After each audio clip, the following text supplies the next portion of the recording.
Let's be honest, fundraising is the absolute lifeblood of any nonprofit. But as you get more successful, it's surprisingly easy to make some pretty big mistakes without even realizing it.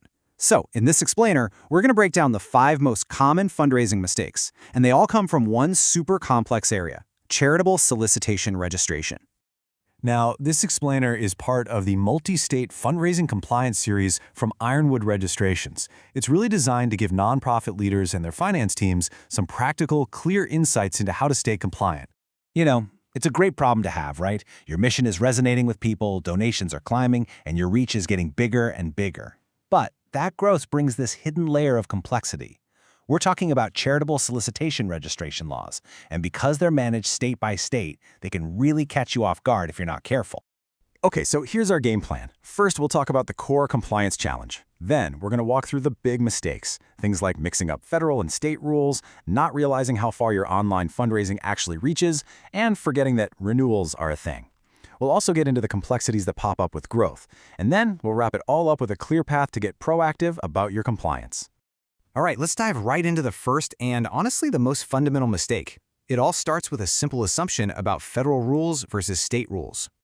So here it is, the critical distinction that trips up so many people. Getting your 501c3 tax-exempt status, that's a federal thing from the IRS. But, and this is a big but, it does not automatically give you a green light to ask for donations in every state. That activity, what's called charitable solicitation, is actually regulated at the state level. And yeah, each state has its own playbook. And that idea flows perfectly into our second common mistake, which is so relevant in the digital age. Just think about the tools you use every day. That Donate Now button on your website, your email blasts, your social media campaigns, none of these things care about state lines. They instantly give you a national audience. And what that means is you could be asking for donations from people in states where you aren't registered, and you might not even have a clue what's happening. So here's the big takeaway. Your online presence is a national presence. As your fundraising footprint expands, even if it's just virtually, you have to assume your compliance obligations are growing right alongside it. Okay, on to mistake number 3. And this one is all about treating registration as a one-time thing. You know, file once and you're done. Sounds great, right? Well, unfortunately, it doesn't quite work that way. You see, in just about every state that requires you to register, you also have to renew that registration every single year. If you miss a deadline, your status can lapse, and that could suddenly put you out of compliance. It's really an ongoing commitment to being transparent with those state regulators. And these renewals aren't just a formality. States want to see your updated financials, your Form 990. They want to make sure your organization is still in good standing. Now just imagine trying to manage this for a dozen or even dozens of states, and each one has its own unique deadline. It can become a huge operational headache fast. All right, next up are 2 mistakes that pretty much go hand in hand as a nonprofit starts to grow. First, waiting way too long to even think about compliance. And second, underestimating just how messy it can get. Think about this very typical growth story.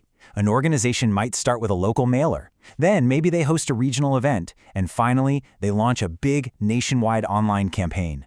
The problem is, compliance planning often happens after the fact. They're already fundraising, and now they're scrambling to play catch-up with the paperwork.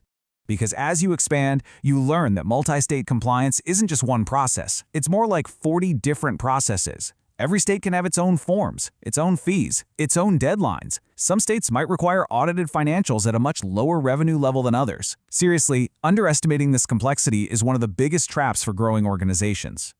Okay, so we've walked through all the common pitfalls. Let's shift gears and talk about the solution. The absolute key here is moving from a reactive mindset to a proactive one. So what does being proactive actually look like? It's pretty straightforward. A periodic compliance review is basically a 4-step check-in. First, you figure out where you're actually fundraising. Second, you look at where your donors are located.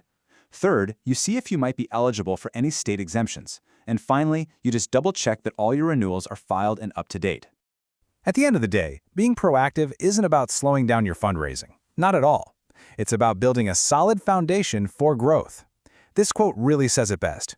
By periodically reviewing fundraising activities and registration obligations, nonprofits can maintain compliance while continuing to develop their fundraising programs. It's all about aligning your compliance with your ambition. So we'll leave you with this final thought. Just understanding these common mistakes, that's a huge first step.